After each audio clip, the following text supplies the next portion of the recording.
এবার বিশ্বনবীর ব্যাপারে বিশ্বনবীর খাদেম কি বলে শুনবেন? বুঝে নাই বোধহয়। বিশ্বনবীর ব্যাপারে বিশ্বনবীর খাদেম কি কমেন্টস করছে শুনতে চান? খাদেমের নাম আরো জোরে বলতে হবে। আনাস রাদিয়াল্লাহু তাআলা, আনাস রাদিয়াল্লাহু তাআলা আনহু বলেন, বিশ্বনবী যখন মক্কা থেকে মদিনায় হিজরত করে আসলেন, মদিনার অলিতে গলিতে আনন্দের বন্যা বয়ে গেল। তোলা আল বাদরু আলাইনা বলে সবাই বিশ্বনবীকে বরণ করে নিল, সবাই বিশ্বনবীর সাথে দেখা করতে আসলো।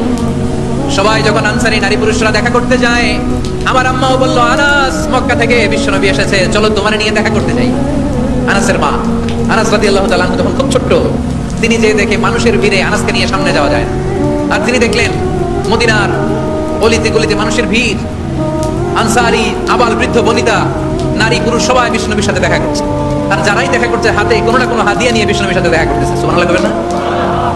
আনসারী যত সাহাবারা বিশ্বনবীর সাথে দেখা করতে এসেছে কি নিয়ে আসছে? কথা কয় না? তাহা দাও তাহাবু, হাদিয়া দাও, একে অপরকে হাদিয়া দাও, তোমাদের মধ্যে ভালোবাসার বন্ধনকে বাড়িয়ে দিবে কে?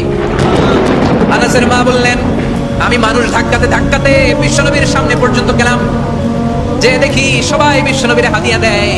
আমি বিশ্বনবীর সামনে যে কাঁদো কাঁদো স্বরে বললাম, ইয়া রাসূলুল্লাহ ইয়া হাবিবাল্লাহ, লাম ইউবকি রাজুলুন ওয়ালা ইমরাআতুন মিনাল আনসার ইল্লা ক্বাদ আতহাফাকা বিতুহফা।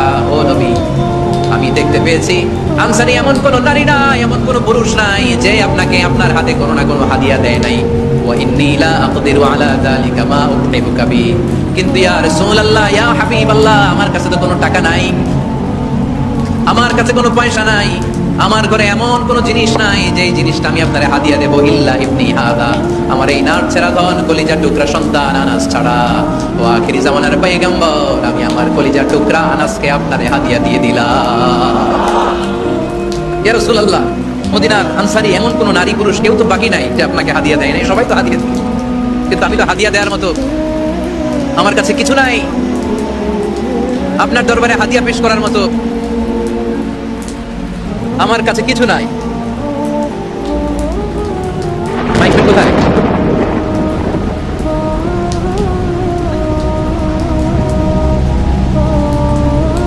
কোথায় মাইকম্যান? কি সমস্যা?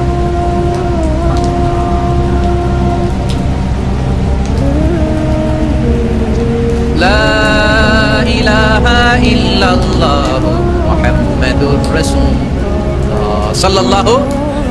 আপনারা কি হাদিস থেকে নেয়া এই গল্পটা বুঝতে পেরেছেন? কথাটা শুনতেছিলেন? আনাস রাদিয়াল্লাহু তাআলা আনহুর মা বললেন, ইয়া রাসূলুল্লাহ, আনসারী এমন কোন নারী নাই, এমন কোন পুরুষ নাই যে আপনারা হাদিয়া দেয় নাই, কিন্তু আমার তো হাদিয়া দেওয়ার মতো কিছু নাই আমার এই কলিজার টুকরা আনাস ছাড়া। কি আর আমি করব? আমার কলিজার টুকরা আনাসকে আমি আপনার দরবারে হাদিয়া দিয়ে দিলাম। ইয়া রাসূলুল্লাহ, আমার ছেলেটারই আপনারা হাদিয়া দিলাম। খুদ হাদা ইয়াখদুমু কামা বাদা লাক, আপনার যেই কাজ লাগবে, যেই খেদমতের প্রয়োজন, আপনার এই খেদমত করবে। ও নবী, আমি জানি আনাস আপনার বেশি খেদমত করতে পারবে না, আনাস আপনার মেসওয়াক এনে দিবে, ওজুর পানি এনে দিবে, জুব্বা লাগলে জুব্বাটা এনে দিবে, ছোটখাটো কাজ করে আপনারে সাহায্য করবে। আমার কলিজার টুকরা সন্তানকে